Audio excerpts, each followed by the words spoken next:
Good morning. Happy Monday. Today is the 8th of November.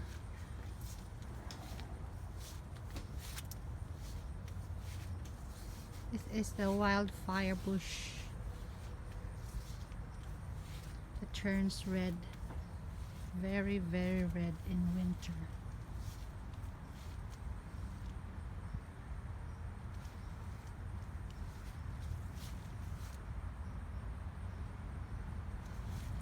Hindi siya tanaan kong daghan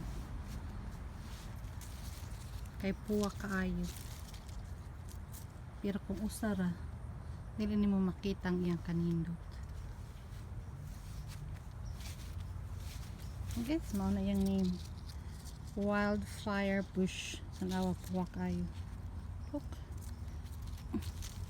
napo ni siya buwak igwen ka summer. Very green in summer and red in winter, fall and winter. Amao din iyang buwak na laya na. Nara iyang seed ay. Nara iyang leaf sobrang mata sa ongo. Kailan mo mata sa ongo guys? Oh dara. Kailan ka start siya seeds oh. Lucky. Let's see some. Ano ato ning igumon ang mga seeds, nagkakig seeds hindot ka siya buwak, gamitoy lang kayo,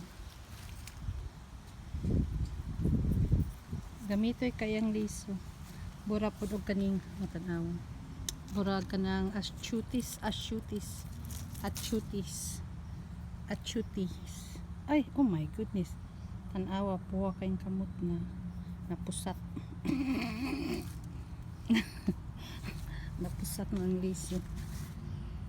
Here, mo niyang buwak. Ikaw, human sa buwak. Siyempre, magawas na din niyang liso.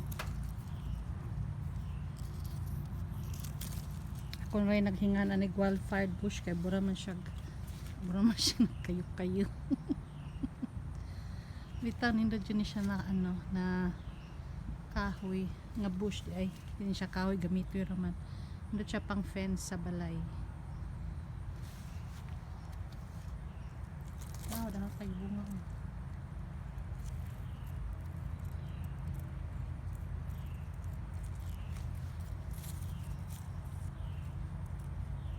Very cute seeds and blooms. Next time, kung nanin siya buwak, next year, ako din videohan. Here comes the seeds. Ingat lang kung magsulubog white nga shirt kay mancha sa iyang kapwa. Okay, that's all for today guys. It's all about aning bush na puwa kayo brag but nindot lang dyan siya tanawon dito.